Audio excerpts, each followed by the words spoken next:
Je ne peux pas vous exprimer à quel point je suis dans une frustration, mais vraiment énorme. Bonjour, bonsoir à tous et à toutes, mesdames et messieurs. J'espère que vous allez bien en cette belle journée, en cette belle soirée, peu importe à quel moment vous regardez cette vidéo. Ici GeekYoshii, de retour sur un nouvel épisode de Genshin Impact. Et pas des moindres, puisqu'il s'agit de l'épisode concernant la valse virevoltante. Alors, je tiens à vous dire, après 2-3 tentatives à essayer de régler le problème, c'était probablement dû à une erreur de connexion Internet. Je sais pas pourquoi, mais à chaque fois, j'avais de la difficulté à réussir à me connecter ou à faire mes petits trucs sur ma console. Mais là, du coup, l'Internet devrait fonctionner. Donc, vraiment, pour le coup, ça devrait marcher. Aussi, je me suis assuré. OK. Alors déjà, on va mettre les choses au point. On va mettre les points sur les i, mesdames et messieurs. Il y a la majorité des personnages qui sont doublés en anglais, donc les voix avec lesquelles on a été habitué à entendre, sauf Charlotte. Charlotte est est le seul et unique personnage à ne pas être doublé dans cet event, apparemment. Donc pour ce coup-ci, on reste sur la version anglaise. La version japonaise, c'était vraiment que pour l'histoire d'Archon principale de la 5.6, vu qu'une grande majeure partie des personnages n'ont pas été doublés. Mais là, du coup, non, c'est ça. Donc, le problème devrait être réglé pour le moment. Donc, je devrais pouvoir repartir directement pour l'histoire de l'event. On a manqué quand même quelques discussions assez importantes. Déjà, une discussion entre Kinish et Charlotte avec le Traveler et Paimon concernant le fait que peut-être ou peut-être pas Neuvillette a vraiment été poignardée ou non, une tentative d'assassinat, quelque chose du genre. Et aussi, ben, l'événement en tant que tel, ben, il s'agit d'un événement tournant autour de l'univers cinématographique. C'est vraiment un donc c'est vraiment un gros événement très spécial. Et on va essayer, on va y arriver, on va y arriver. On va essayer de vraiment se mettre dans le bain et tout. Mais on va découvrir un peu. Donc, pour ceux qui se rappellent, peut-être l'épine Pauline, forcément. On va essayer d'en profiter le plus possible. Déjà, je fais juste une vérification rapide. Aïe. Traveler, it's Oui. you. Donc, du coup, oui, ils sont bel et bien tous doublés, mesdames et messieurs. Donc, pour le moment, ça va être ça pour le moment. Donc, j'espère que ça vous plaira, mesdames et messieurs. Donc, je vous laisse là-dessus. On se retrouve à la fin de l'épisode pour mon compte rendu sur ma session d'aujourd'hui. Je vous dis à plus tard. Enjoy. Ciao. Ready to join the Cheval Moran Film Fantasyland crew?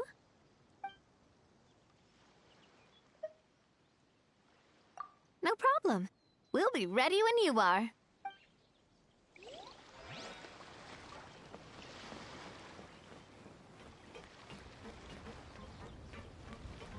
The fresh vegetables from the new batch are exceptional quality.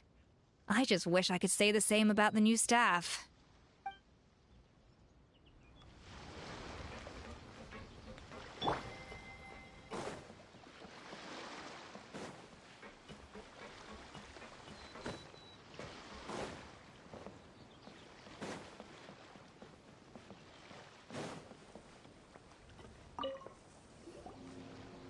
Greetings. Apologies if you overheard my harsh words just now, but I assure you it is entirely necessary. The sheer lack of standards here will be the death of me.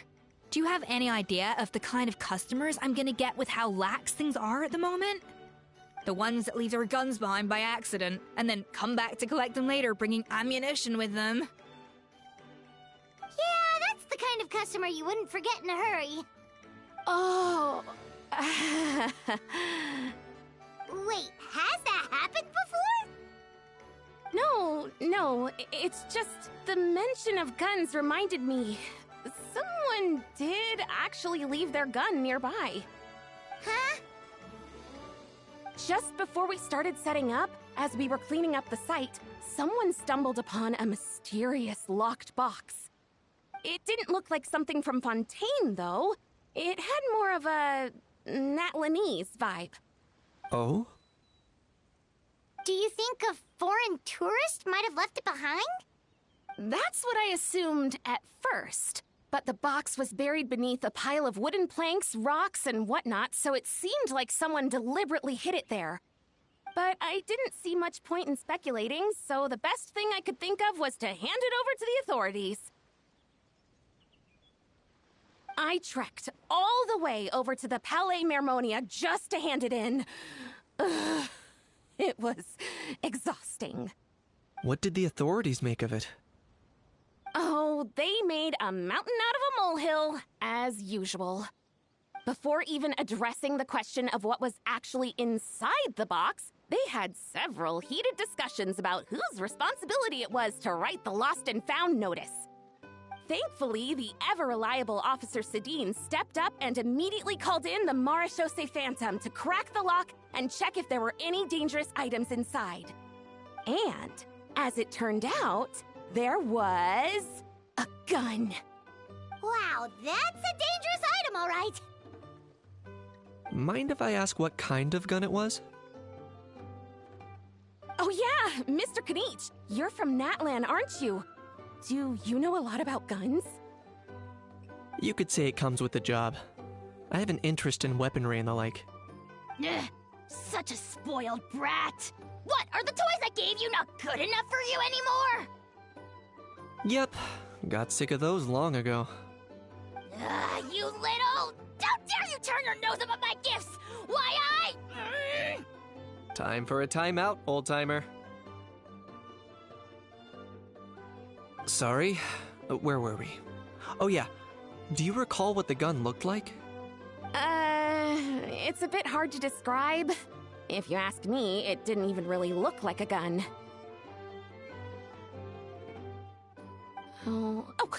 Give me a second. I'll knock out a quick sketch.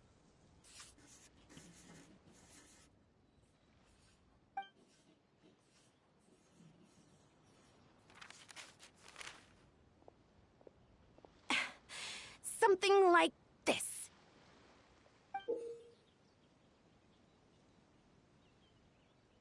Whoa, it's so neat and precise!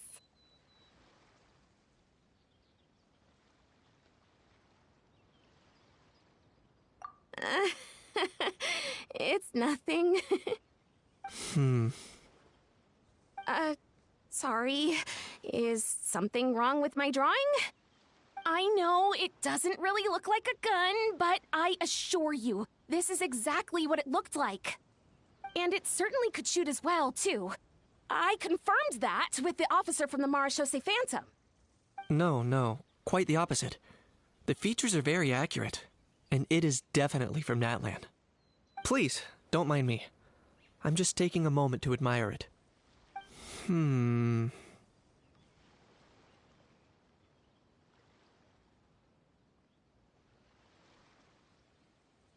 I should be the one thanking you. Thank you, and everyone else for your support. Don't mention it. Besides, we haven't really done anything. Not at all! The buzz and excitement you guys bring is exactly what this event needs.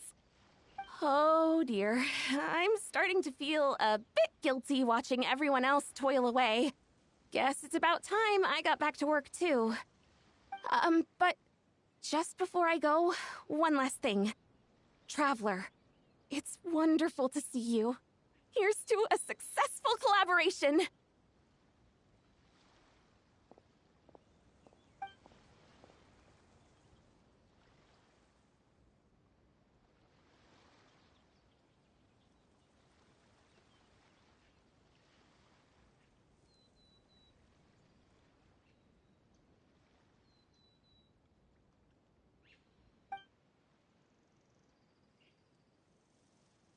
I'm sure you noticed that there was something unusual about that gun. Correct. It's most likely an old weapon dug up from some ancient dragon ruins. Based on my experience, it might be more accurate to refer to it as a hand cannon. But in Fontaine terms, it's not wrong to call it a gun. Given why I came here, don't you think it's curious that an ancient dragon relic of unknown origin would turn up like this, out of the blue? I suspect this gun might have something to do with that smuggling case. It might have slipped through the cracks. Time is of the essence, so I'd like to head over to the Palais Mermonia to verify my suspicions. Perfect. Then we can head out right away. Or, if you want to catch up with your friends first, I can wait.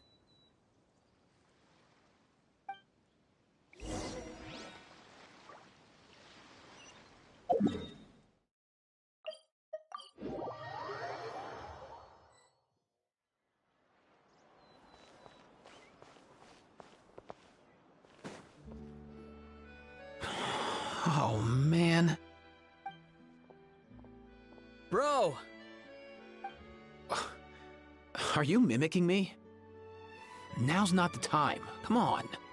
No, I mean, one of our buddies is here, for real. Quite a few of them, actually. Aurora and Aoife, what brings you to Fontaine? Huh? How come you're... Ah, I'm guessing Kaniche is here because of that international smuggling case, right? I've heard quite a bit about that. Word sure gets around quickly, huh? First time abroad and you're already making headlines. Oh, stop it. It's not like I was the center of attention.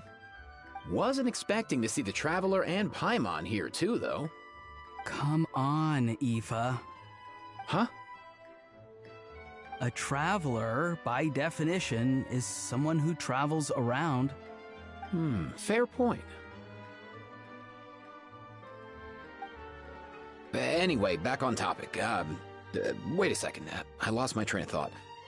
What were we talking about again? Why, you're all here, of course. For vegetables. Kuku. Huh? I'll go first. It's for the Chevrolamine Film Fantasyland. Wait, is that right? It's Cheval Moran. Ah, right. I keep stumbling over that one. Guess I owe Cheval Moran an apology, even if she's not here. Anyway, long story short, the festival restaurant urgently needed fresh vegetables from Natlan, which is why Aoife and I are here. So, you guys are vegetable couriers? He is. I'm just here as a responsible adult. It's his first time traveling so far away from home, and all the elders in his tribe were worried. So they had me come along. Even though it's your first time too. Right, but they still picked me to accompany you. You gotta wonder why that might be. Don't you get it? They all just saw how overworked you were, so they used it as an excuse to send you off on a vacation. Wait, what? So I'm getting the grandson treatment now too? See? Doesn't matter how much older you are than this dude. Hang out with him long enough, and you'll eventually find yourself being treated like a kid. Meaning everyone looks after you. What's so bad about that? In theory, nothing at all. In that case, guess I better start over. Hi, guys. My name's Aoife, and I just turned 5.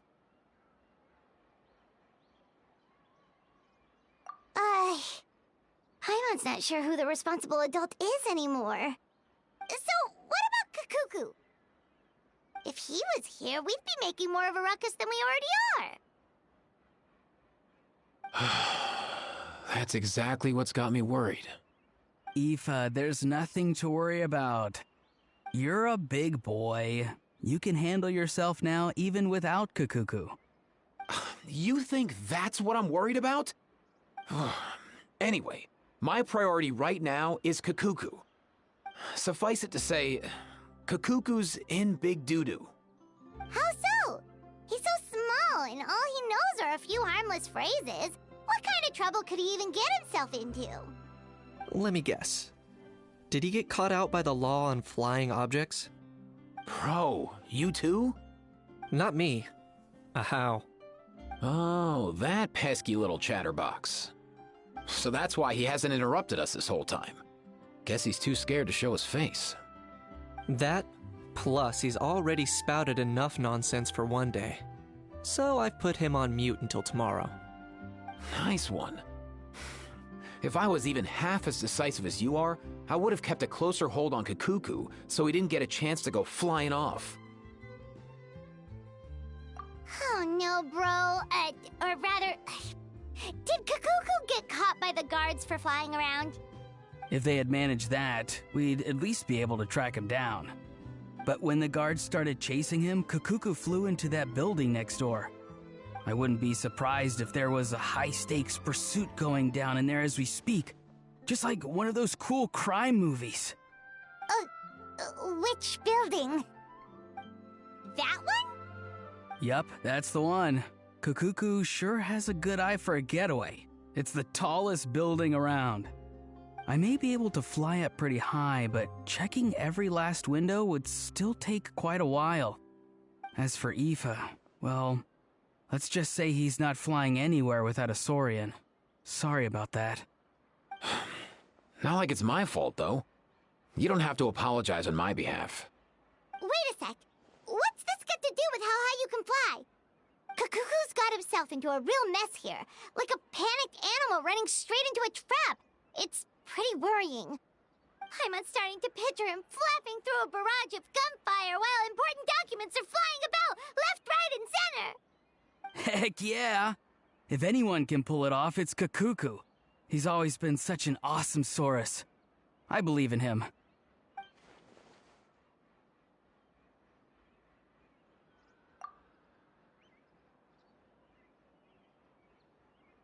For real now? Do you even hear yourself, bro? Of course I'm for real. I'd never make light of something like that. All right. Everyone's an awesome Saurus. Well, the human version. But our priority right now should be to go in there and check up on Kakuku. Leave it to us. You sure? Wow, awesome. That'll be a huge help. And if Kakuku doesn't listen to you, I give you permission to pull out a couple of his feathers.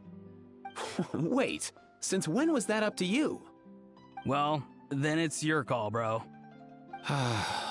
All right then, if Kakuku doesn't listen to you, I also give you permission to pull out a couple of his feathers. There you go. If he objects to that, tell him to come find us. He won't. Trust me.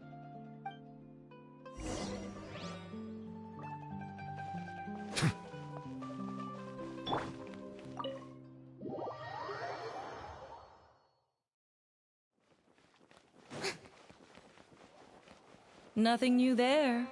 What's all that commotion? Are they arguing in there?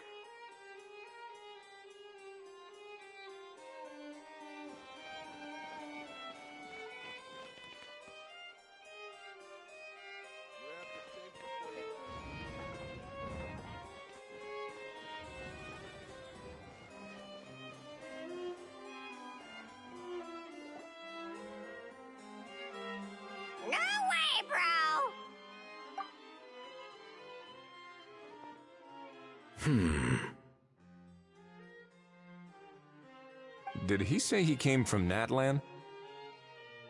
No. Get out of here! I can understand his words, just not what they mean. Oh no.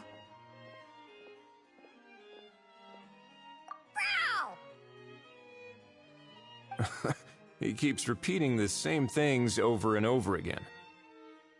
Oh, you know one another.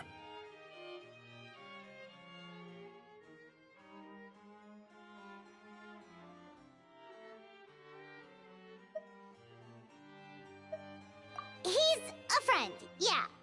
A Saurian friend, let's say. Great. Well, that was easy. Looks like we've tracked down the owner. Guess that's one less lost and found notice for you to write, Monsieur Neuvillette. For real?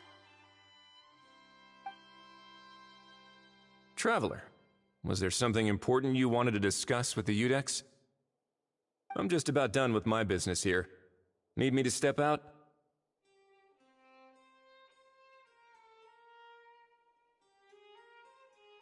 Stay and hear them out first. Perhaps it will have some bearing on your own work.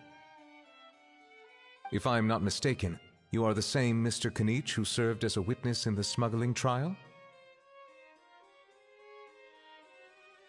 I take it there's been a further development in the case.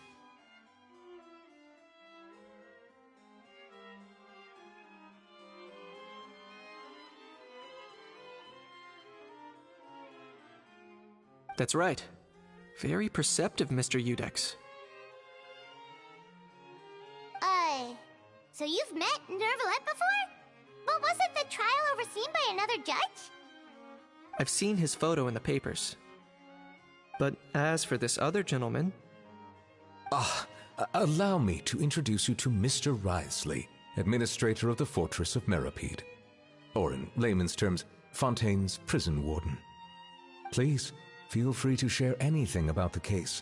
There's no need to keep anything from him. Pleasure to meet you. Pleasure to meet you! Wow, that sounded just like me. But should we really discuss official business in front of the Saurian? Oh, wow! Oh, no! I believe he said... Or rather, I suppose he meant that he'll keep this to himself. Though I should mention, Mr. Kukuku, that we will have to ask you to sign a confidentiality agreement. Sure thing,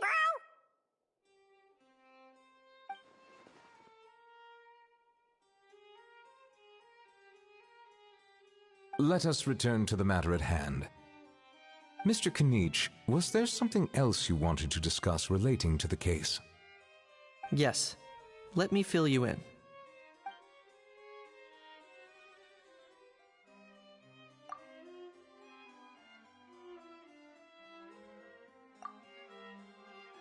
Wow! It really is exactly like Lapine Pauline's sketch! That must be all that practice drawing engineering blueprints, huh? So if it's true that this weapon came into Fontaine alongside the contraband from the smuggling case, then there's a high chance we overlooked a suspect. That's exactly my line of thought. I see. Mr. Kanich, thank you for reporting this promptly. I'll arrange for the Marechaussee Phantom to investigate right away. We should begin by questioning the prisoners in custody. Wriothesley. I'll sign off on the interrogation request. Don't you worry. That would be much appreciated. It's lucky that the Palais Mermonia wasn't scheduled to release any public bulletins today, and that this guns lost and found notice hasn't been written up yet. In other words, the news hasn't leaked. I'll be staying in Fontaine for the time being. If there's any progress in the investigation or you need my help, feel free to reach out anytime. Yep, we were just about to go help out with Lapine Pauline's convention. If there's any news, we'll keep you all posted. Marvelous. Thank you all. Well then, all that's left is to...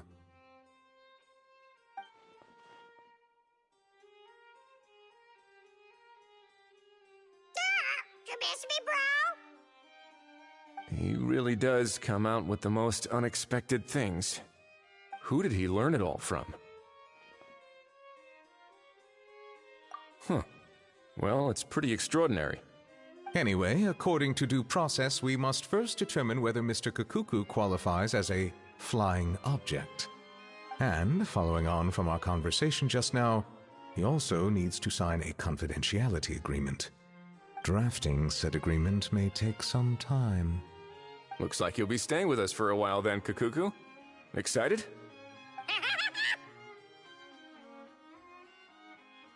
That would save us a lot of trouble. Many thanks. All right then, we'd better get going. No need to see us off.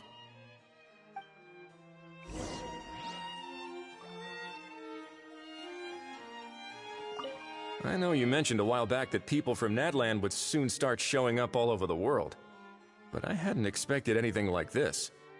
It seems no matter where they come from, all dragons are inquisitive by nature.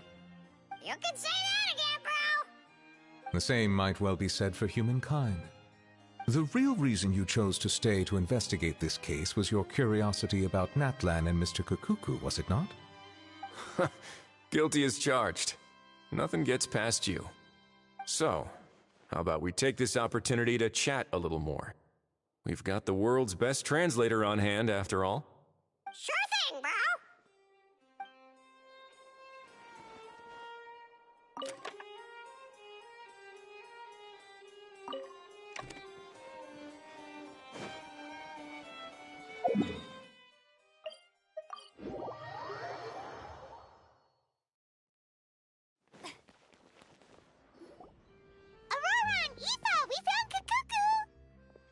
What's the situation? How bad is it? Oh no. When I saw that Kukuku wasn't with you, I'd already prepared myself for the worst. Relax, Aoife. Maybe Kukuku just prefers high-rise living now. Sometimes you just have to let the kids grow up and make their own choices in life. For real now? Do you even hear yourself, bro? It's not that bad. Kukuku's fine. Still very much alive and kicking for starters. He hasn't been arrested either, so no jail time. See? You're not exactly reassuring me here. As for the bad news, well, it's really not that bad. Kukuku accidentally overheard some top secret stuff, so he has to stay at the Palais Mermonia for a while to sign a confidentiality agreement. But there's no need to worry. The person in charge of looking after Kukuku is super nice, so he'll be absolutely fine.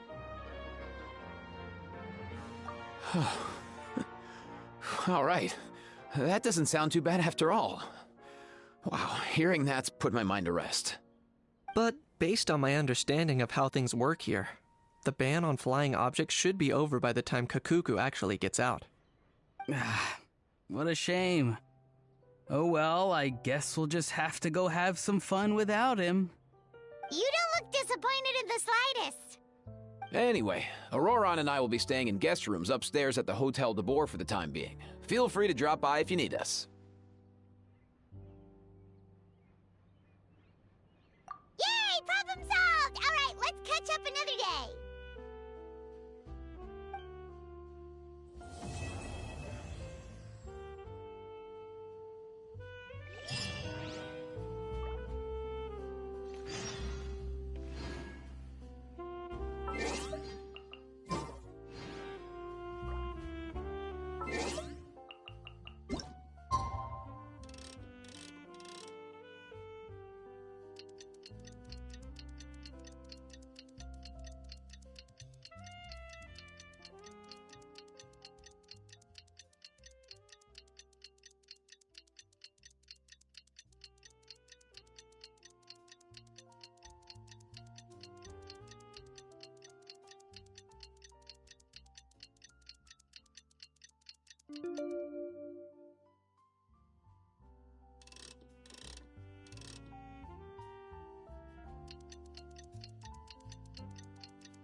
It's been a few days. Ban on flying objects should be over by now.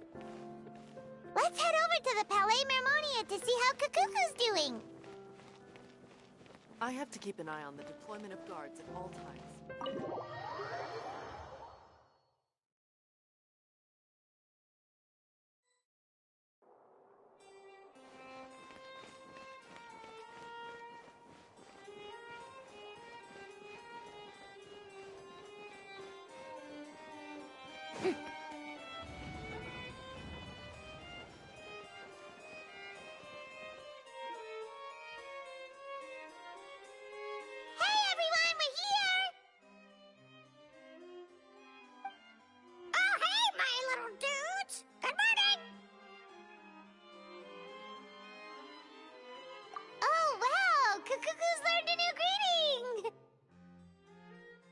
Is that good news or bad news, though?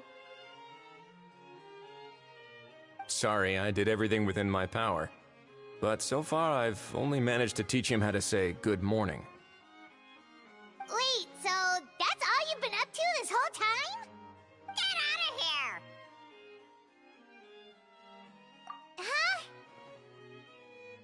Okay, so good mornings aside, please tell Paimon there's been some other progress too. Of course. That's why I'm here.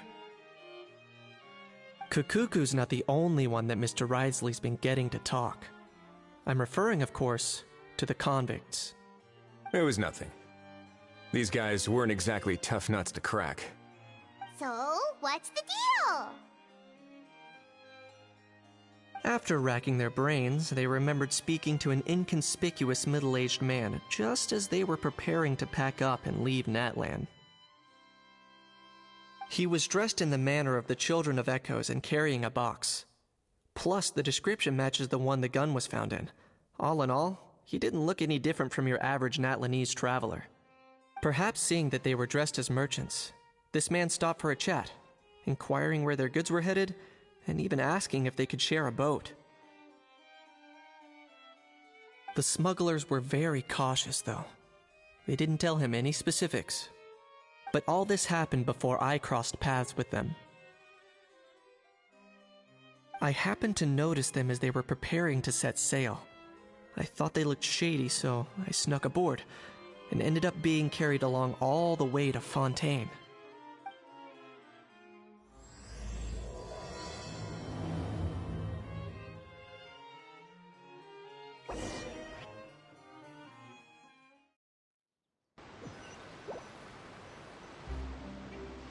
Boss, do we know if those Fontainians will even like this stuff? What if we can't shift it? And that's why we call you a rookie. It's all supply and demand, kid. Supply and demand. Natlan's foreign trade is just starting to lift off. There'll be a market for it, you'll see. That's right. So stop giving the boss trouble, rookie. Just do your job and keep an eye on the goods. Are they merchants? Have they come to Fontaine to do business? Scarred face. Calloused hands. On closer inspection, the fabric looks worn at the knees and elbows, and his fingernails are dirty. Not exactly your typical merchant. Could he have previously been a warrior? Or even an adventurer? Something feels off. I'd better sneak up and get a closer look.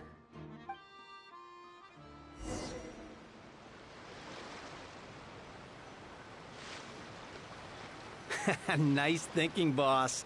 This tourist tub's been fast-going and smooth sailing. Plus, no one's been asking us what we're up to. That goes without saying. Big cargo ship would have been too slow, whereas the smaller ones would have been faster but way too bumpy. If we ended up damaging the goods by accident, all these months spent grafting away would have gone up in smoke. Seriously? But there's hardly anything here. Would it really have taken them months to prepare? And why would they need to transport it with such care?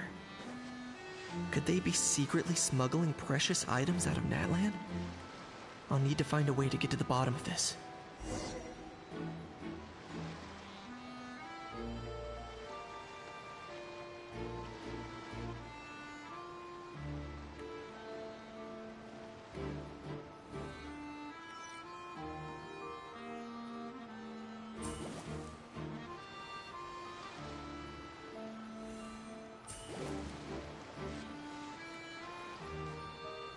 Let's go hear what these criminals have to say for themselves. Sure enough, there are relics inside the box. It's illegal to smuggle such items outside Natlan. Hey, why the long face? You're abroad on business, and you get to do some sightseeing while you're at it. Sounds like a pretty sweet deal to me. You better cheer up if you know what's good for you. I guess you're right. I was just worried I might have messed up with the packing, or that something's gonna go wrong along the way. Oh, pull yourself together. Tons of foreign tourists come traveling to Fontaine. I bet their luggage is full of all kinds of weird stuff. If someone insists on checking it all, just show them the purchase order we had drawn up. Those Fontainians can't get enough of their legalese, so I've heard. They can look all they want. Aha. So their aim is to smuggle in contraband after all. Looks like I've gathered enough intel about the smugglers and their contraband. Time to inform port security.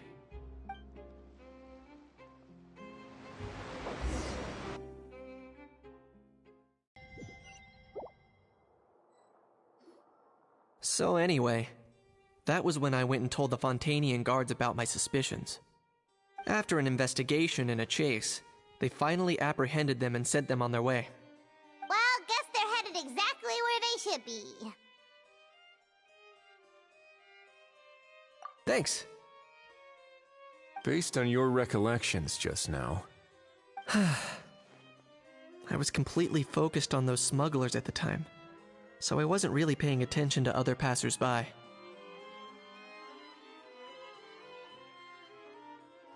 Yeah, Kanish, you did great!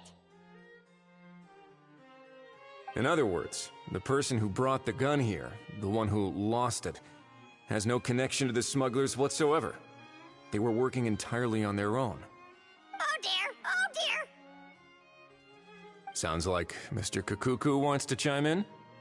He said this elusive individual's actions are positively mystifying. It's a good observation, I quite agree. However, we still know next to nothing about the person. Perhaps we should start by focusing on the lost item itself.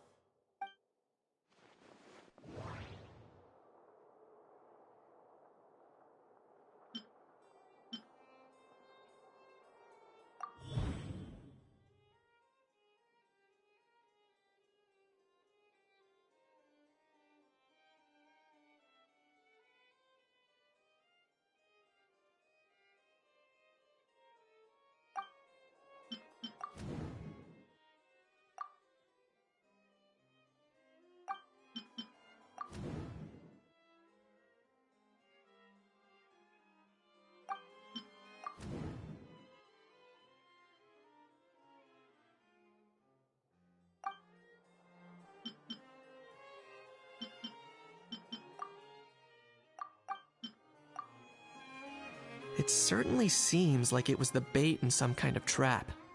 The only question is, why wasn't the bait made more conspicuous? Has something sprung to mind?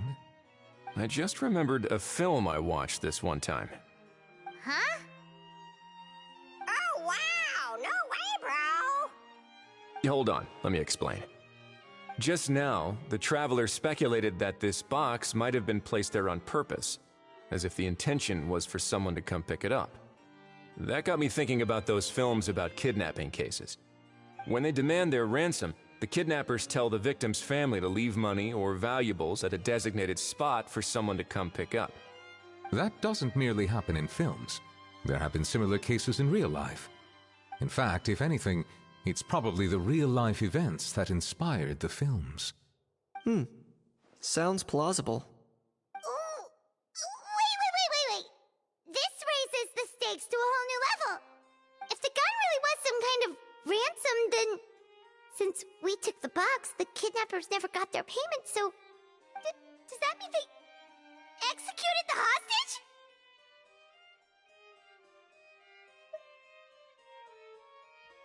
I agree. I don't believe we have a kidnapping on our hands.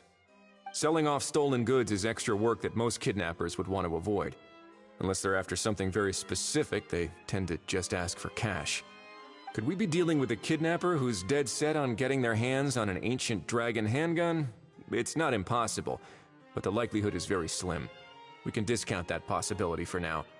And speaking of selling stolen goods, don't you think this looks more like a transaction?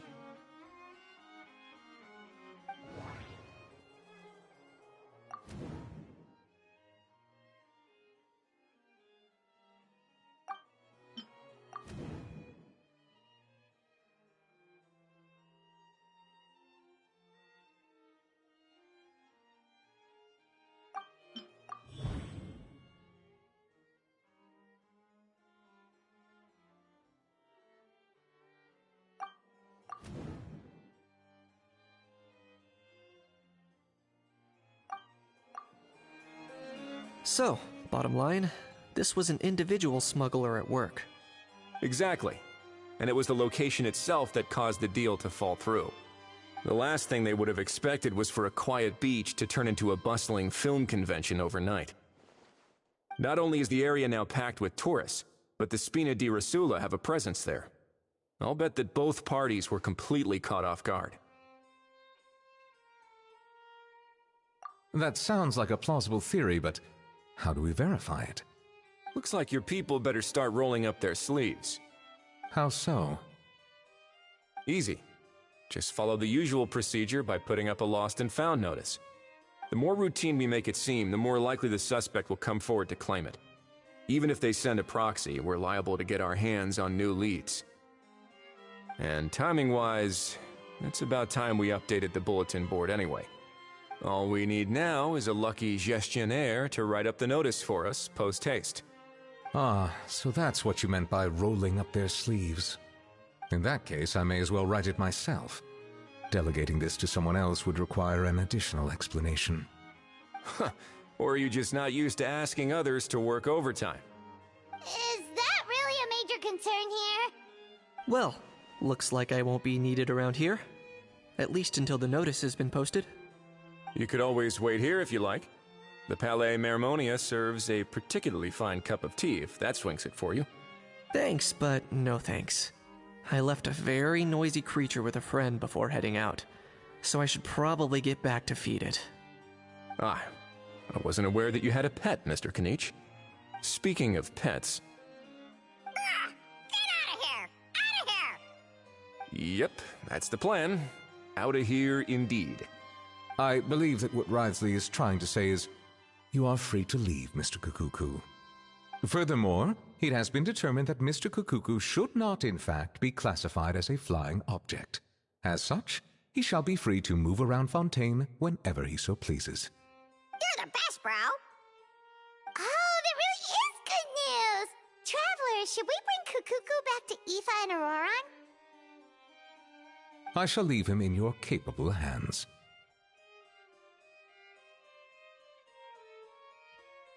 Indeed.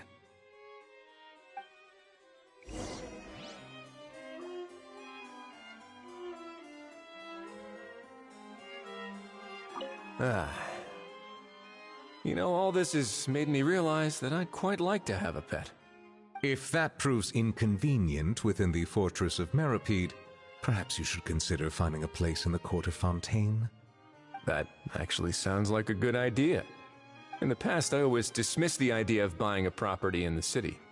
The prophecy about the floods meant it never seemed like a worthwhile investment. But now... This might be a good time for you to re-examine the documents I gave you regarding your title as Duke. Huh?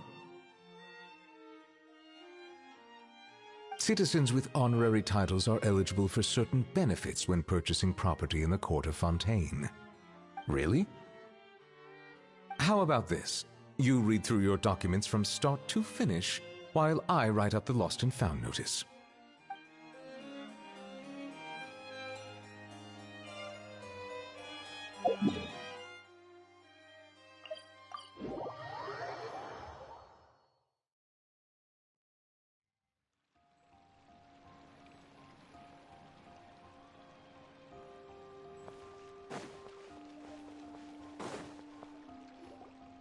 How?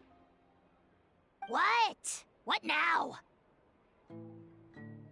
Let's shake hands. Fine by me.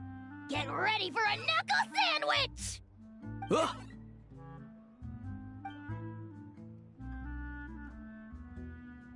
Oh, nice dodge. Paimon feels strangely inclined to keep a safe distance. Did you miss me, bro? Cuckoo, you're free! Ugh, not you again. Nope, didn't miss you in the slightest. Hey, Gramps. And hey, Paimon and Kenichi.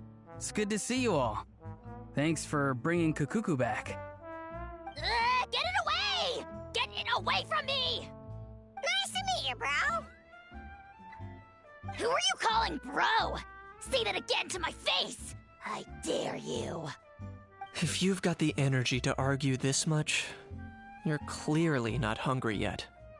Let's go find something to eat while a How lives his best life. Poor How. He spent all day being tormented by Auroron, only to discover that the suffering's just begun. Eva, as a Saurian vet, how can you just sit back and watch our little dragon bro suffer? Huh? How am I the bad guy? Even hear yourself? Ah! Doesn't anyone want to hear how Kakuku got out of jail?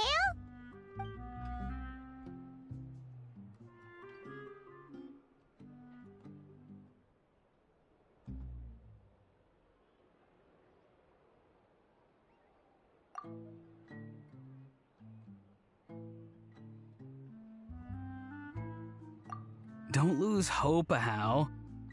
By the same standard, you have freedom of movement now, too. You're still in the game? Same standard? I will not be held to the same standard as that thing! That's right. You won't.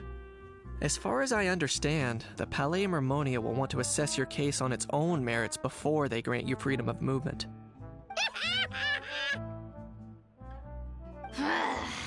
Where's that Saurian meat restaurant again? I'm gonna march that little pink balloon right into the kitchen! Yeah, good luck with that, bro. You'll be putting your own neck on the line, too. Also, there's no such restaurant! Anyway, thanks for looking after a How, guys. I'll take over from here. Why, you? Between the two, Kakuku wins the cuteness competition hands down.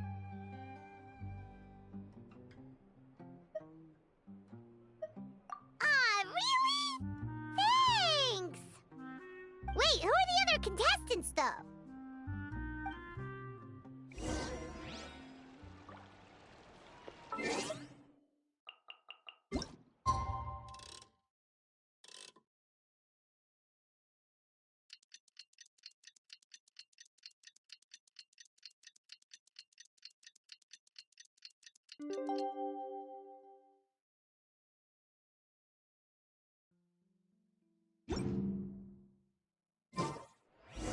The lost and found notice is up! Maybe we should go hang around the Palais Mermonia to see if anyone shows up to claim it.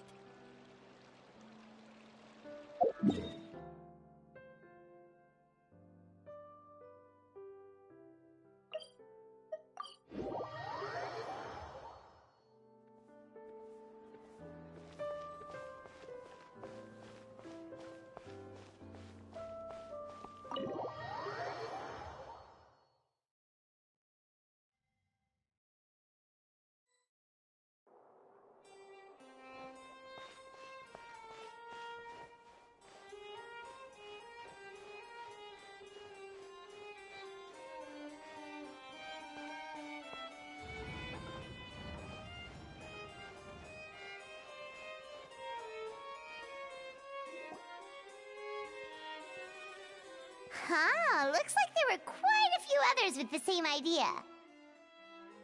Ah, hello, you two. Have there been any developments? Okay, guess not. Well, the notice was only just posted. Guess it's pretty unlikely that someone would show up right at... Special Patrol, open up! Ah! Who's there? What's going on? The Special Patrol? I don't think that's who this is.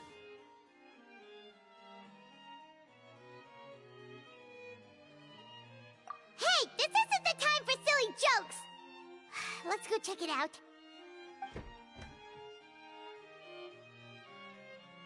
Good day, all. Gramps, grannies, aunts, and uncles. What in the Tevat are you doing here, Auroron? Oh, he must be the one you mentioned. Kakuku's owner?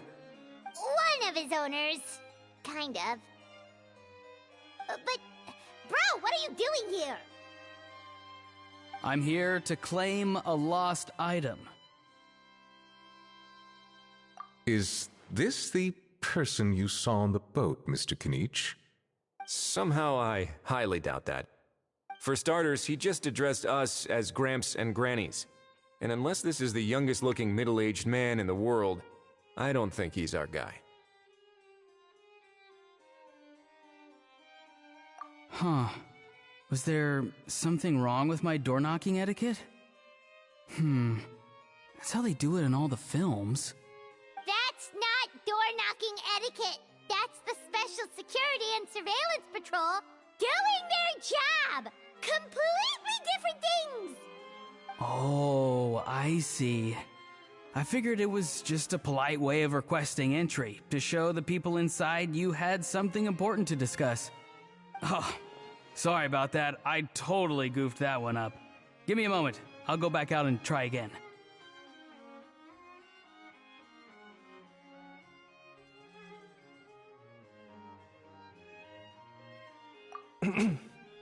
So, Roran, you said you were here to claim a lost item. What did you lose? Yeah, so basically...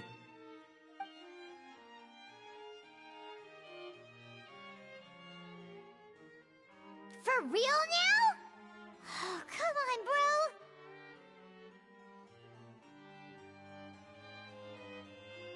bro. Auroran, be honest now. Were you the one who lost this? No, it belongs to a friend. So it belongs to Aoife? Of course not. Aoife has his own gun.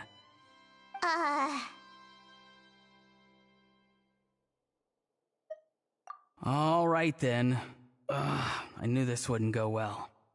So here's what went down. This morning, Aoife and I were playing rock, paper, scissors. Before long, he'd lost, as he usually does. So we figured we'd head out and visit some of the Court of Fontaine's famous landmarks. When we got near the plaza, a man suddenly stopped us to ask for help. He said that he had lost something and that someone had found it and sent it over to the Palais Mermonia. But apparently he used to work here and was worried it'd be awkward bumping into his old coworkers, so he asked us to pretend to be the owners and claim it on his behalf. You didn't manage to keep that pretense up for long. It's fine. I'm not the one who feels awkward anyway. So, a former employee of the Palais Mermonia. Was this individual a Fontaine native? Yes, at least I assume so. He looked like a well-dressed gentleman to me. We were about to refuse, but he was so polite. Could it have been a disguise? Oh no. Auroran, Paimon thinks you've been tricked. This person might be in cahoots with the bad guys. Oh, maybe he already took off and escaped as soon as your mission went pear-shaped. No way. I'm not that dumb. Huh? He's not going anywhere. Aoife and Kakuku are keeping an eye on him over at the plaza. Keeping an eye on him. I like the sound of that.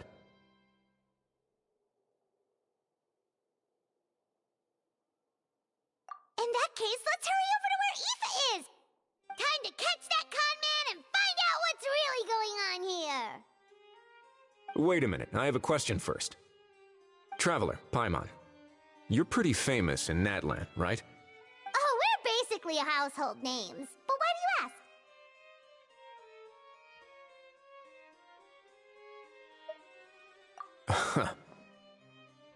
Would that be a problem?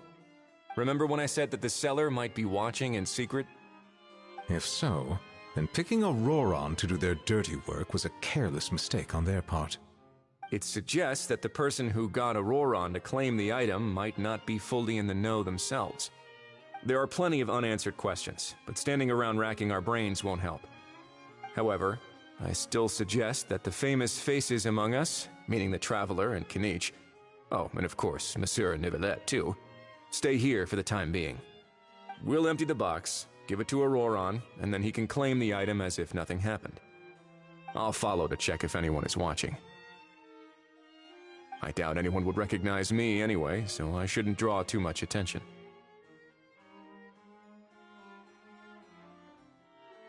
I think this plan is worth a try. I shall leave it to the pair of you. So, I have to go undercover again, right? Well, not exactly undercover. Just drop the special patrol persona and be yourself instead. Roger that. Over and out.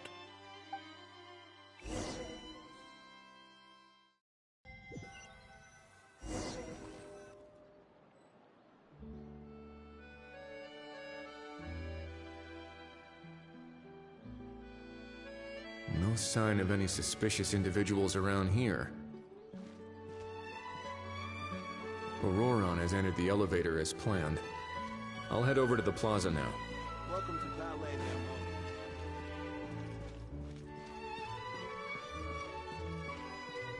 Auroron's taking the elevator. I should take a different route to the plaza.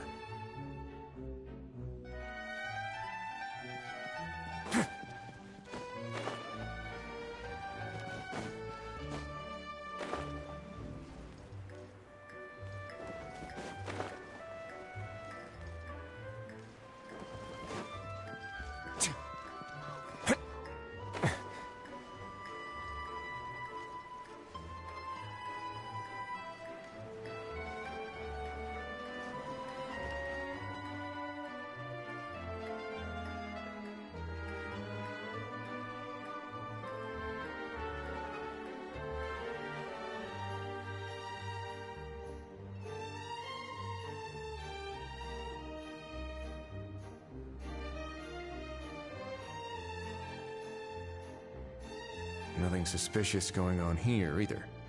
Strange. Maybe we're overthinking this? Oh dear! Oh dear! Stop with the pecking! Stop with the pecking! Please, sir, I'm begging you, do me a favor and get this pet of yours under control! The heck are you on about? Sorry, but he's not my pet. He's my coworker. And I should warn you, he's not too happy with how you're talking about him. What the? This thing has a job? So in Natland, they just dish out jobs to any old thing. Uh-oh. Kukuku's not too big on being called a thing either. You're on your own now. I'm sorry. Please, Mr. Kukuku. Master Kukuku. Lord Kukuku. I meant no offense, I promise. All right, Kukuku. That'll do for now.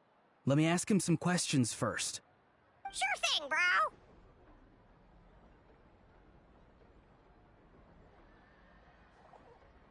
Auroron actually looks pretty serious this time. Was he just pretending to be clueless earlier? Interesting. Think I'll sit back and see how this plays out. You actually got it? Wow, didn't think it would be that easy. Ah, excellent. Looks like sending you was the right approach after all. After all? I mean, because the staff at the Palais Mermonia don't recognize you, right? So, I got it. But I don't remember promising I'd hand it over. Huh? This thing's pretty cool. I've taken a bit of a liking to it.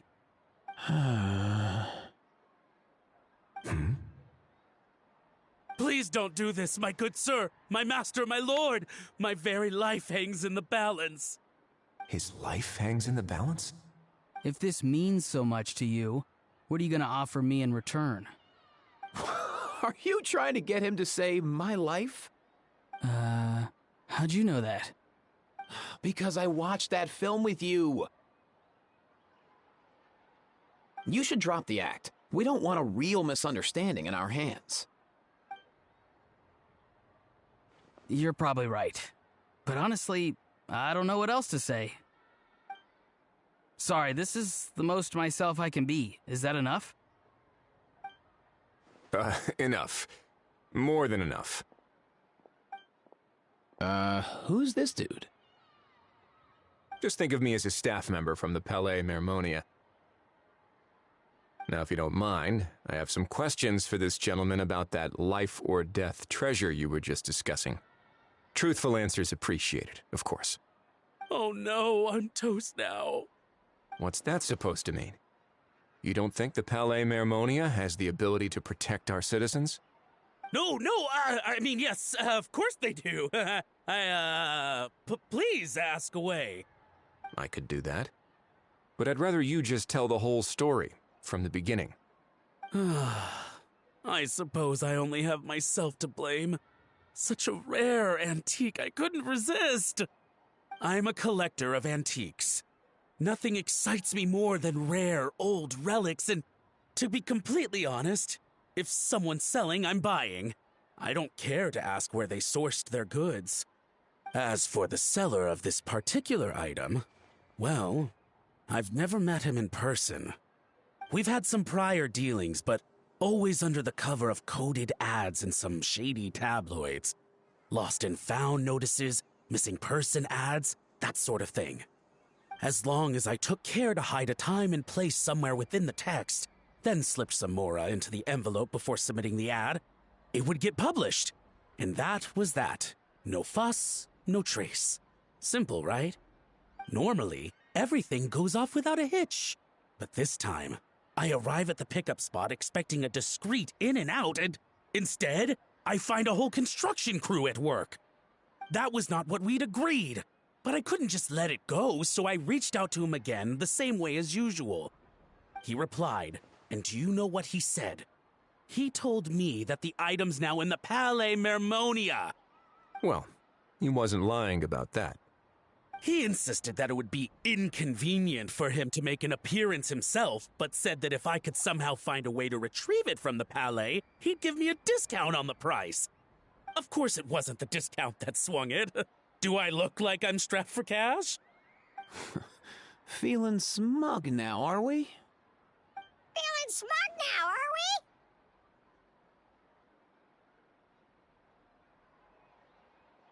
we? No, please go easy on me. Go on.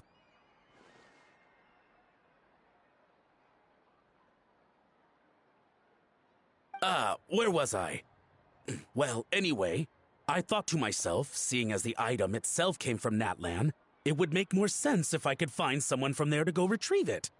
And by a stroke of complete and utter coincidence, I just so happened to see these two young folks wandering around, so I'm so very sorry. I underestimated the pair of you. I need you to clear something up for me. You haven't paid the seller yet, correct? And yet he told you to collect the item from the Palais Mermonia. Was he not worried that you just split afterwards? Well, to be honest, though I can't claim to know him very well, he, on the other hand, seems to know my name and where I live. Besides, this is a guy who managed to get his hands on an ancient Natlanese weapon. That's probably not the kind of person I want to double-cross. Fair. That makes sense. So, Mr.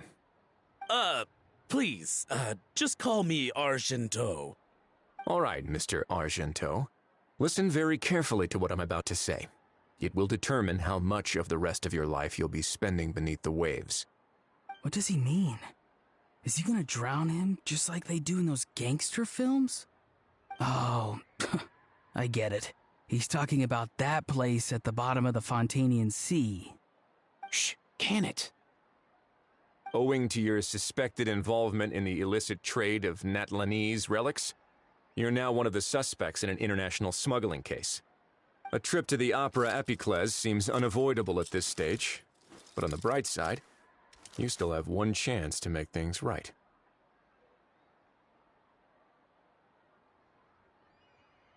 Okay.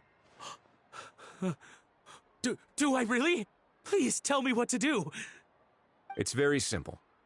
Just reach out to your seller in the same way as usual, arrange to meet, bring the money, and make the deal. Just be sure to let me know all the details. I'm talking time, place, the whole lot. If we can catch the other party by doing this, you'll have gone some way toward redeeming yourself. Understand? Oh, I see. I understand. You shall have my full and unadulterated cooperation. Good. Don't break the law, and don't even think about making a run for it. The Palais Mermonia will be watching you and ensuring your safety. All right, take the box, but leave your ID and other documents behind. You can go now. As for you two, protocol dictates that I should take you both back to the Palais and have you sign a confidentiality agreement. But that would take a lot of time and effort. Such a hassle, bro!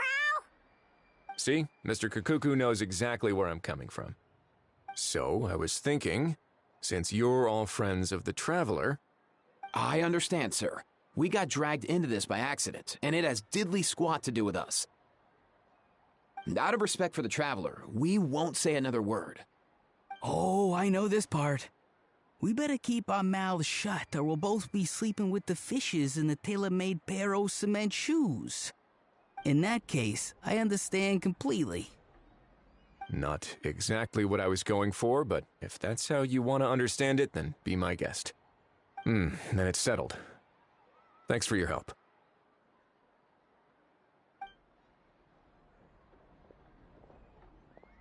Boy, am I glad that's over. That's enough work for one day. Time to head back.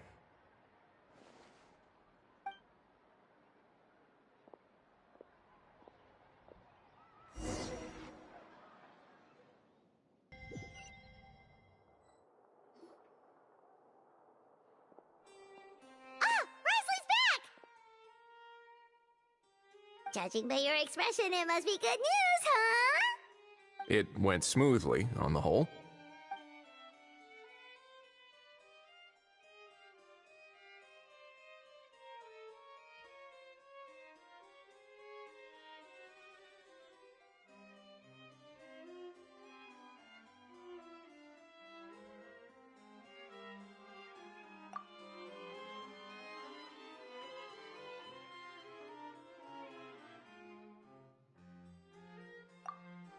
So basically, we hold off until Argento and the other party have set up the next stage of the transaction. Then we plan our next move. Patience will be key. I get that. It's like hunting. I'm just not sure the other party will take the bait so easily. Well, if he didn't need the money, or if he valued self-preservation over making a profit, he could have walked away as soon as the contraband was brought to the Palais Mermonia. On top of that, although he hasn't shown his face yet, he seems to have no followers or accomplices, and he's relying on an extremely limited set of options to push the deal along. So, if you ask me, he seems like someone who cares a lot about his image and has a somewhat high opinion of himself, but lacks any real ability. I almost get the feeling that if he misses out on this opportunity, he won't have any other way of making money. His every move is like a spin of the roulette wheel, hoping that the ball will land exactly where he wants it to. Or, I don't know. Maybe he'll cut his losses and vanish into thin air, and our efforts will have been in vain. At least Natlan will get the stolen relic back, so it won't have been for nothing. In that case, let's hope his arrogance stays in play. Everyone, I have just briefed the Marechaussee Phantom on the situation. As soon as there are any further developments, we will act without delay. When that time comes, we will be relying on your help.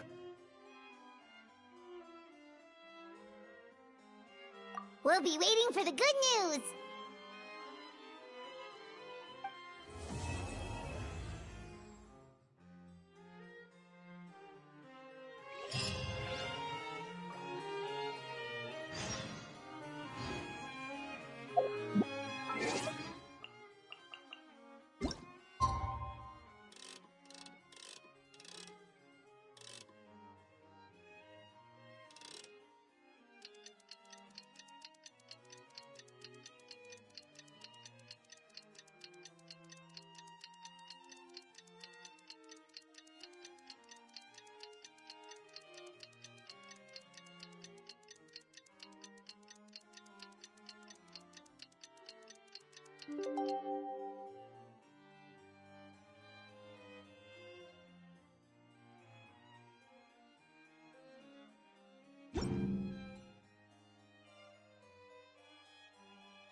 Water comes in... Nuvolette sent someone to contact us this morning! That must mean there's been some progress! No time to waste! Let's head out!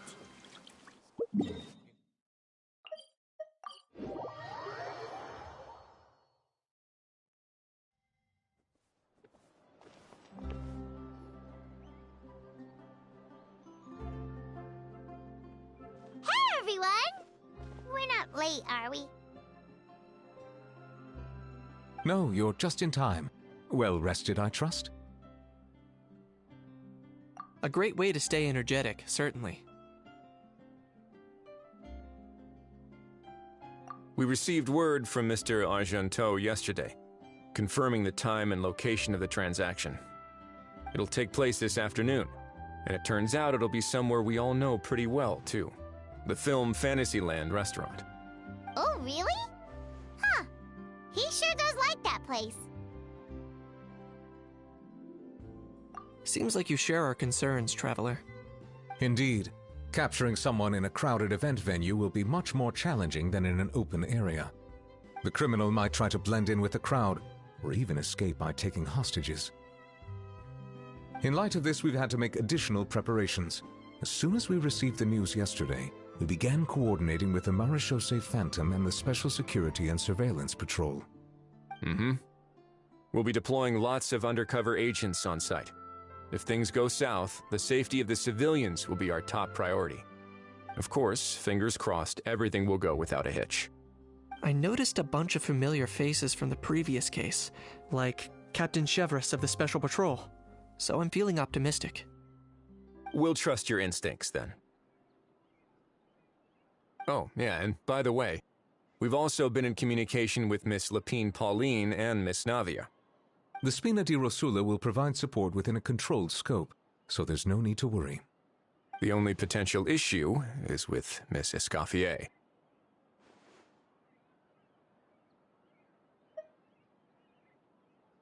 You know what? That might not be such a bad idea.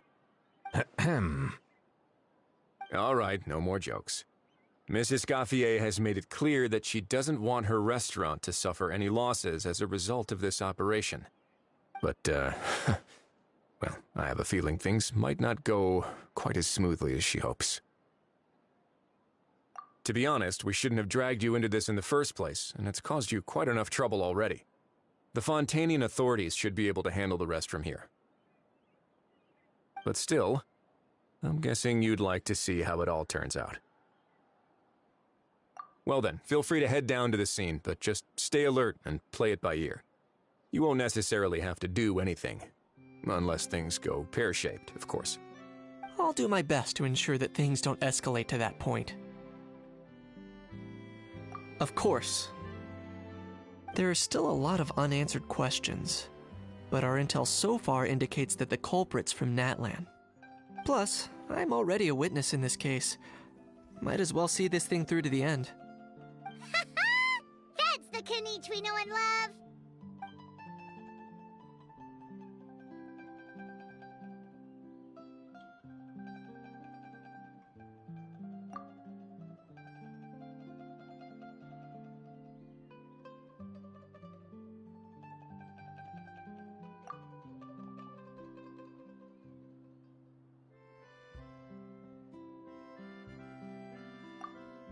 Well, that's enough of the small talk. The operation's scheduled for the afternoon. If we're quick enough, we'll even have time for a few cups of tea before we leave. Oh, and let's grab something to eat too! Can't work on an empty stomach, you know. And rooting for you! It's a very important job. Alright, I'll head over to the venue now. Ahao's been harping on for days now about this event-exclusive meal he wants to try. Guess I might as well shut him up sooner rather than later. See you in a bit. I look forward to hearing how it all goes.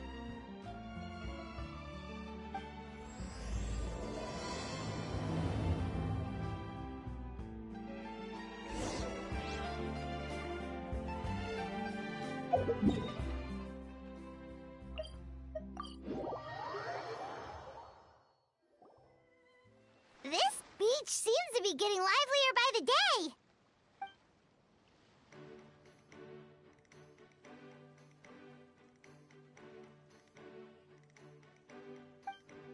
Traveler, Paimon's getting kinda hungry. Let's go check out the restaurant menu, shall we?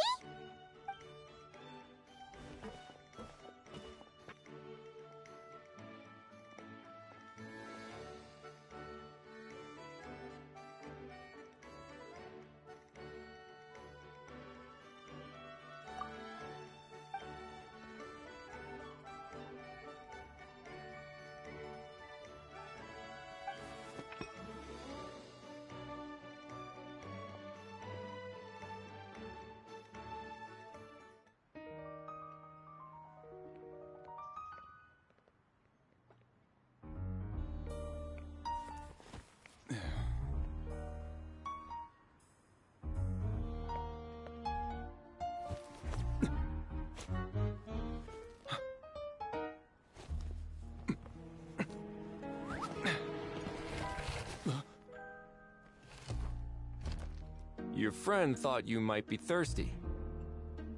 Won't you stay and drink it?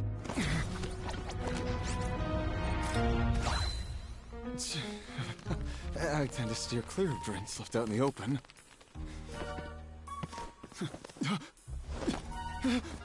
You're surrounded. Give up and come with... You lousy swine! Stop right there! Oh, look! A surprise performance! Wow! How lucky we are! After him!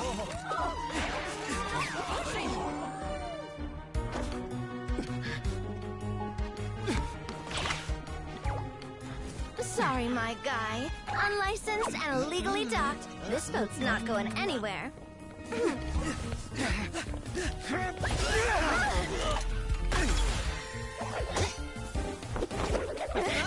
Quick! Don't let him get away!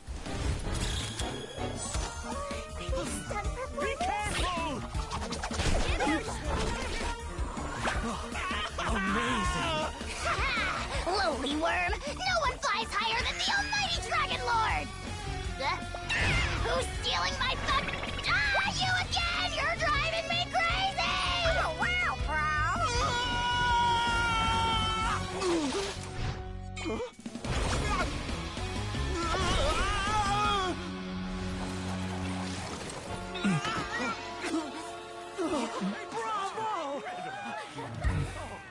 All right, that's a wrap.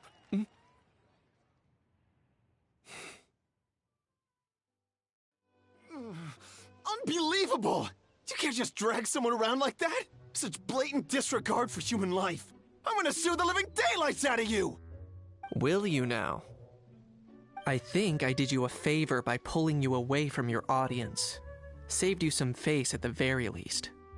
As for whether you were facing up or down along the way, well, that was your decision, wasn't it? Why, you...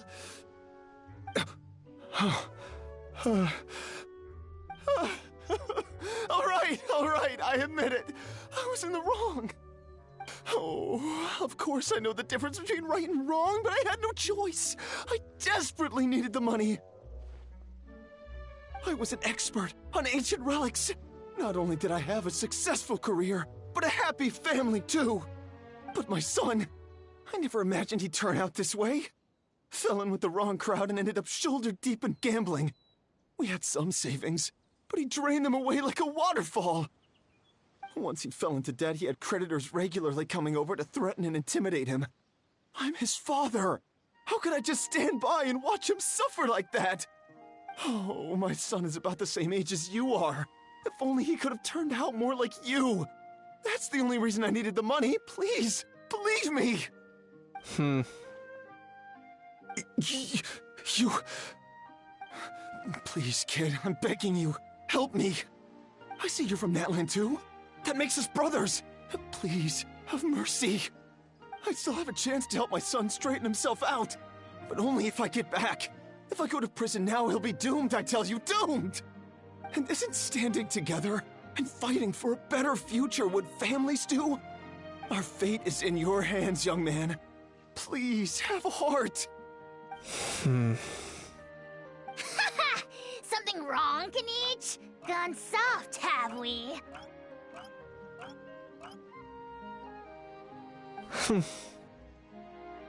I don't believe a word you say. Wriothesley had you just about figured out. You're a gambler.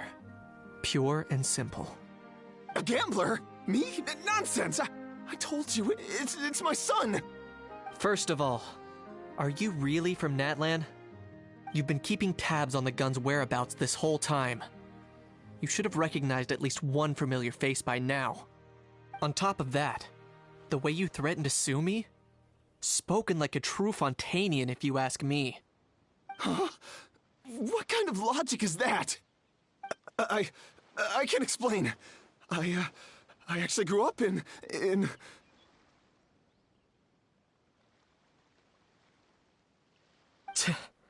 I don't want to hear another word. Ahau, here's your chance.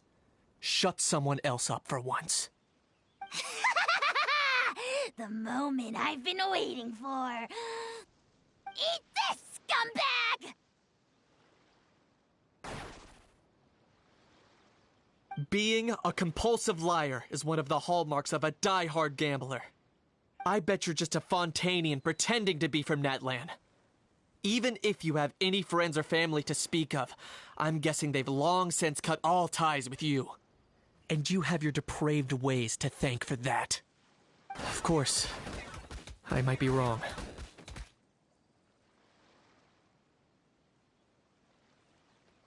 But does that matter? I'm just here to arrest you.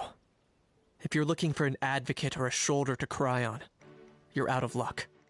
Besides, prying the truth out of you is exactly what your beloved courts are for. Isn't that right?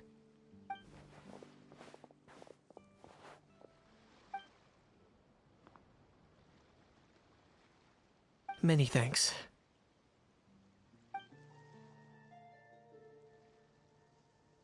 And me? What about me? So rude. You should be bowing down in gratitude to the almighty Dragon Lord.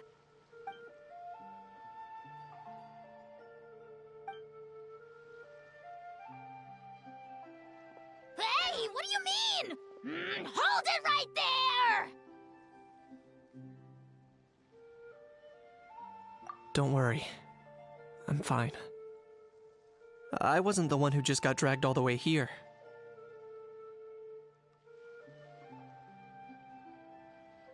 Little Kniech, thinking back to when you were just an itty-bitty boy, Kniech, aren't ya? Ah, don't start crying like a little baby. I am the almighty Dragon Lord! No servant of mine will be seen acting so weak and pathetic in public! What are you on about? Still, I suppose there's no point hiding it from you. To put it plainly, I can't stand gamblers. They're the most irresponsible people in the entire world. No respect for the principle that you have to give in order to get. They'll tell 1,000 lies for a single coin, deluding themselves into thinking they can use it to gamble their way to a vast fortune. But we all know that even when it looks like you're getting something for free, there's always an unseen cost. In the past, I also ended up paying a price for my father's gambling losses. I don't want anyone else to end up in a similar situation if I can help it. Don't feel sorry for me. I certainly don't feel sorry for myself. They say that people are shaped by their past, and since I've made it this far, I must have done a lot of things right. We should never punish ourselves for the mistakes of others. Instead, I choose to remember the moments that helped me grow. Like when I first learned to use a grappling hook, or the very first time I yearned for knowledge. Yeah, I believe you. Let's get going. If we don't head back soon, we'll cause more unnecessary worry.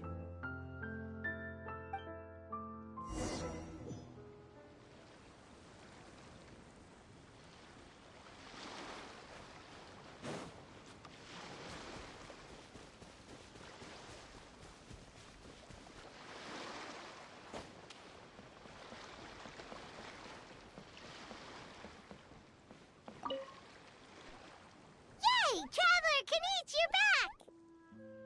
We just saw Chevro's taking the criminal away! She looked pretty pleased with herself. So after so much running in circles, turns out he had no fight in him, huh? Guess running away was the only trick up his sleeve. Oh, also, Risley said to let you know that he's already left. He went to report back to the Palais Mermonia. Apparently, the Mari show say Phantom's preparing to carry out an in-depth investigation into illegal gambling activities. Sounds like they'll have their hands full. Anyway, that's for the Palais to worry about, not really our concern.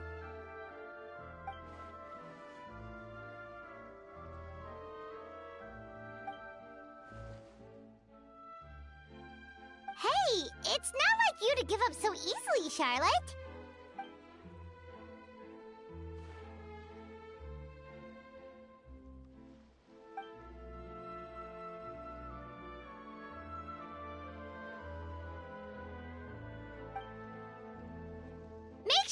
take the best shots of Paimon. Oh, already gone. Hope she heard that.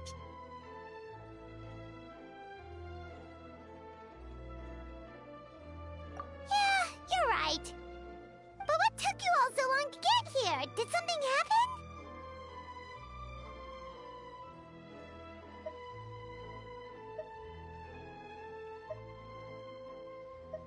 What?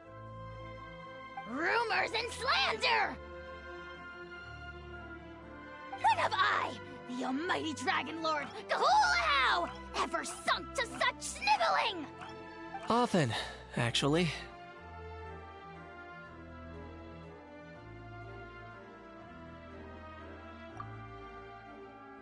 To be honest, I haven't decided yet. At the moment, I've got nothing urgent to get back for. And, in any case, the court might need me to testify again. Plus, that gun's still a key piece of evidence. I'll probably have to wait until the case is closed before I can return it to Natlan. So, I guess I'll be sticking around to enjoy the beach a little longer.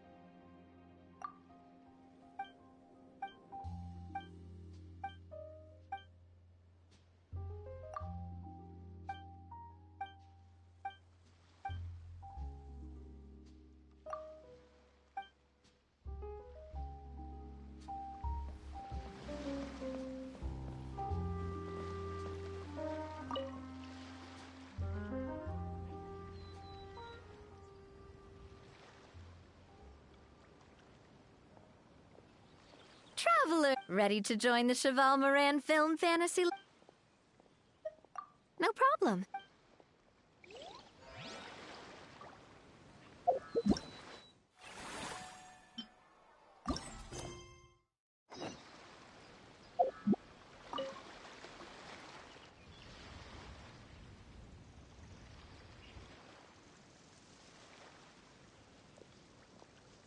Traveler, ready to join the Cheval Moran Film Fantasyland crew?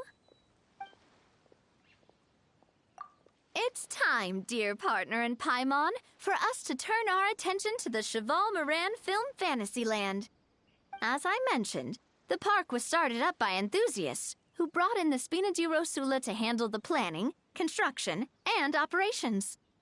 Of course, enthusiasts aren't typically all-around experts. They usually stick to designing the event booths.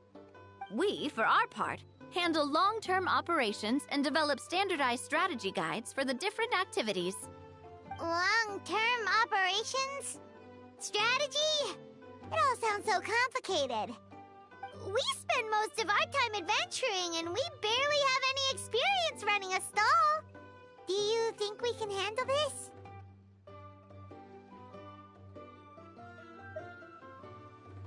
That's more like it. You've seen it all before, haven't you, partner? I'd even go as far as to say you've shaped some of Tevat's biggest business ventures.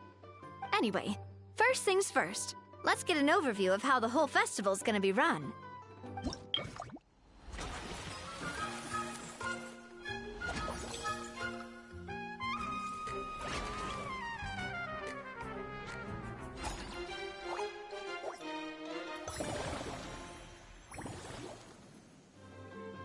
As you can see, our Fantasyland's a bit like a sugar-free macaron right now. Several areas are still under construction. The Spina's only been able to hire a limited number of craftsmen. Besides, we don't have enough experience to handle multiple projects simultaneously. That's why I chose to adopt a time slot-based planning method, so we can focus on specific tasks during each designated period. Upgrading facilities, expanding the venue, hiring staff.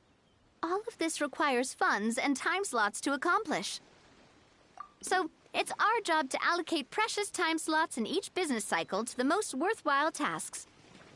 As we attract more guests and earn money to add to our funds, we'll also be able to work more efficiently, which will allow us to divide each cycle into finer time slots, which will let us get more done. So we'll be limited in the decisions we can make and tasks we can focus on within each time period. Which means we have to use our limited actions and Mora to earn even more Mora. Kinda like playing chess or cards then. Cooking up a strategy in advance is gonna be key.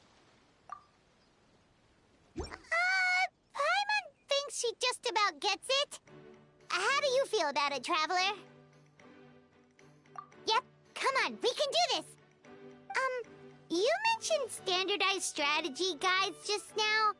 Does that mean there are non-standard ways to take part too? Of course.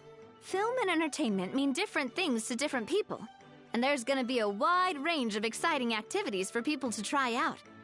If we're not careful, some visitors might wander off and end up getting in trouble. And others might pick up dangerous props by mistake. To avoid confusion, we need to create a standardized strategy guide for each activity. Just think of it like a walkthrough. Wow, if we're the first ones to test out the activities, who knows what surprises there could be waiting for us. But if we hit a tough spot, we'll just have to rely on our skills to carry us through. Hopefully it goes without saying that I'd never put you in danger, partner. I carefully checked all the existing activities before you arrived, and I can assure you that they're all perfectly safe. I also wanted you to experience the activities before anyone else gets to. It'll be fun. Plus, we'd like to hear your thoughts and suggestions. Oh, those are two things Navia is best at! Making people feel safe and having fun! Great! Well, I can't wait to hear what you think. Your input is super important to us. All right, then. Let's start with eclectic escapades and put our first guide together.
Both of you seem even more excited than before.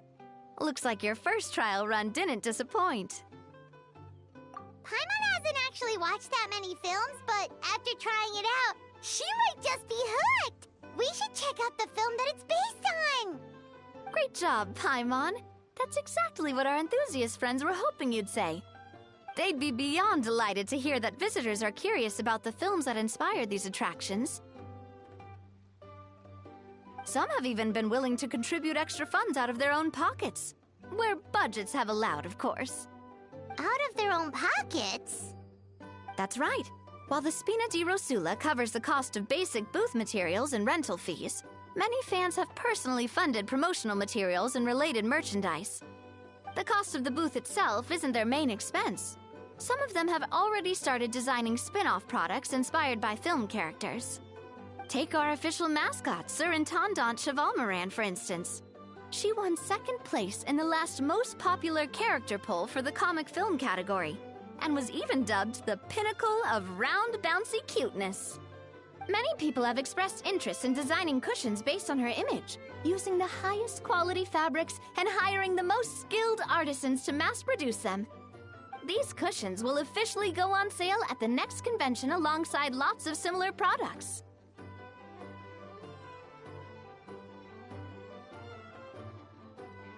Sounds irresistible, right?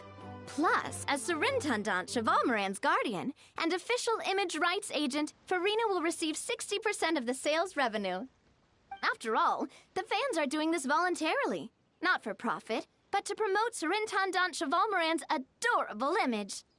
The more Mora ends up in Farina's purse, the better Surintendant Chevalmoran's meals will be. And who wouldn't be happy to hear that? Oh, Paimon likes the sound of that. Everyone working hard for something they all love without worrying about profit. Still, we can't just ignore Mora completely. Whether it's fan creations or official commercial projects, some level of financial balance is still necessary. The same logic applies to the Chevalmoran Film Fantasyland taken as a whole. Once we finish the standardized strategy guides, our attractions can officially be open to the public. But we can't take personal charge of the ticketing process. There's plenty of work to do at the various booths, and the park itself is a work in progress. We'll need to assign dedicated employees to maintain and manage each attraction. There's a recruitment section on the park's bulletin board. We've received many applications, and each candidate has their strengths. Our job is to match the best candidates to each attraction based on their overall performance. Once assigned, the staff will keep the attractions running, ensuring a continuous revenue stream. Wait, so we've suddenly gone from being playtesters to heads of human resources? That's definitely a first for us.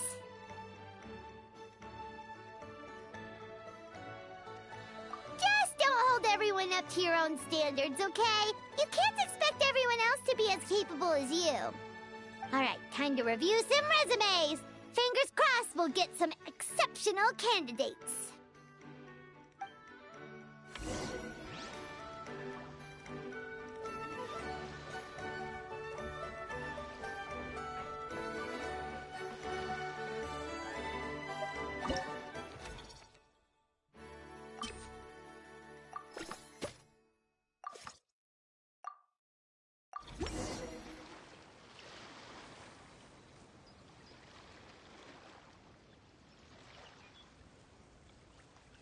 Looks like this particular employee is really getting into their role.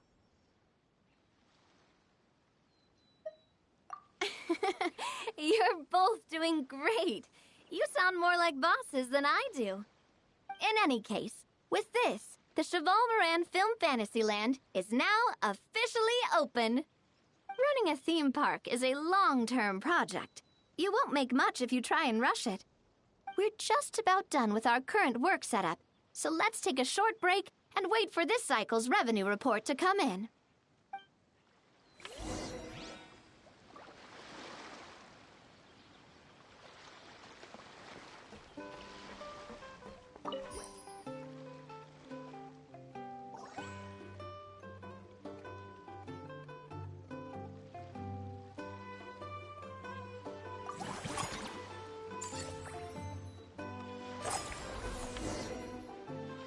Well, the numbers might not look that impressive, but given that we're just getting the ball rolling, I'd say that wasn't a bad start. Building on this momentum, we must consider rolling out more unique business strategies during the next cycle.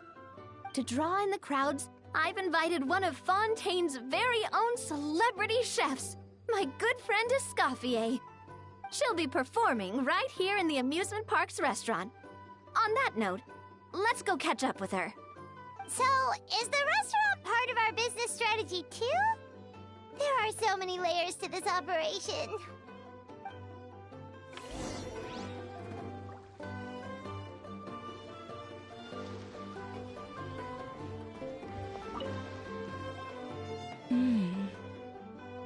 The restaurant is up to standard, and the waterside location will make for a unique dining experience.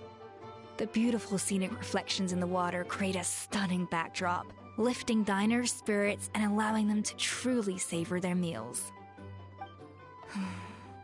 Ingredients, check. Cooking utensils, check. Looks like we're ready to rumble. Hey there, Escoffier! Oh, my employers are here. The president of the Spina di Rasula, plus the famous traveler and Paimon. I must say, you seem a bit overqualified to be running a film-themed amusement park.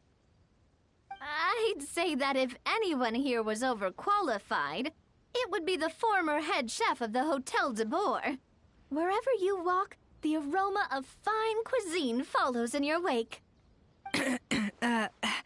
Let's get back to business. I'm guessing you want the traveler to help me decide the theme dish for each cycle, right?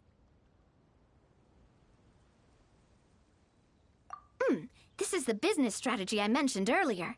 Using Escoffier's top-tier dishes to attract more visitors to the park. But this isn't just about attracting visitors. Her culinary masterpieces will surely have other surprising effects. Just imagine, Paimon, if all you needed was a single ticket to enjoy all the attractions and taste all the legendary food. Wouldn't you be tempted? Then Paimon come every single day!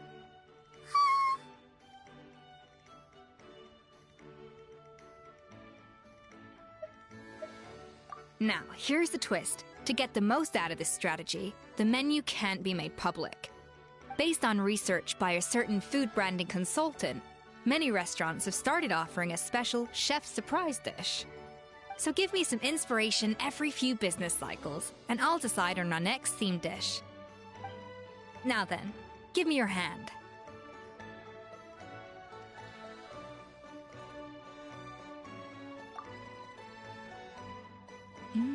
A warm and energetic feel. Your hands are calloused from wielding your sword, but still quite delicate. When you grasp its hilt, it's like you're holding the bow of a violin. A sword, then. The theme this time shall be strength. All right, let's find out what strength looks like in gastronomical form.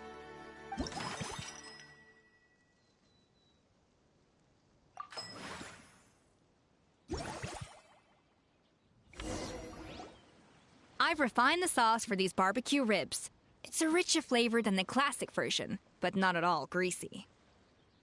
The mint extract in the seasoning leaves a refreshing aftertaste, perfect for indulging yourself after a fun-filled day. But if you ask me, I'd say the artisans need these more than the guests. The artisans? As I'm sure you've noticed, this park isn't quite finished. A serving of these barbecue ribs should help the artisans replenish their strength much more quickly. As their bosses, you have an obligation to provide meals for them. So why not invite them to dine here? Who knows? The morale boost might even improve their productivity. Oh? If I recall correctly, you once served up some special fish and chips for the porters over at the Fleuve Centre. For several days after, the workers were all incredibly efficient. They'd finish 8 hours of work in just 5. And then, because they clocked out early, they'd come back completely refreshed the next day. Then there's no time to lose. Go invite the artisans over while these ribs are still hot. I'll prepare some side dishes and desserts too. That's a great idea! You really live up to your reputation, Escoffier! Looks like these themed dishes are gonna make a huge difference after all. We'll have to make sure we check in with you regularly. The artisans are pumped and ready to roll thanks to that themed dish. And perfect timing, too. Let's take this chance to take the facilities of our eclectic escapades to the next level.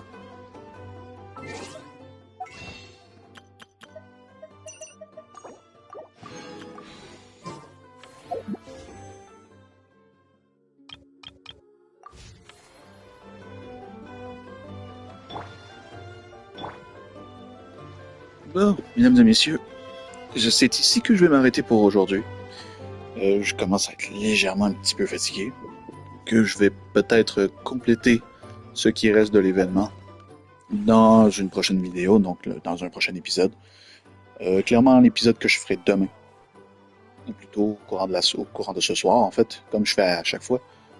Mais ça commençait à devenir de plus en plus intéressant. Et en vrai, je vais pas vous mentir, l'événement concernant le truc de gestion et tout, ça a l'air assez intriguant déjà en partant. J'ai juste hâte de passer un peu le tutoriel pour pouvoir enfin plonger dans le truc au final. Donc sur ce, mesdames et messieurs, merci beaucoup d'avoir regardé. J'espère que ça vous aura plu. On se retrouve très bientôt pour la suite de VALSE virevoltante sur Genshin Impact. C'était GeekYoshii pour vous servir. À la prochaine tout le monde. Ciao, ciao.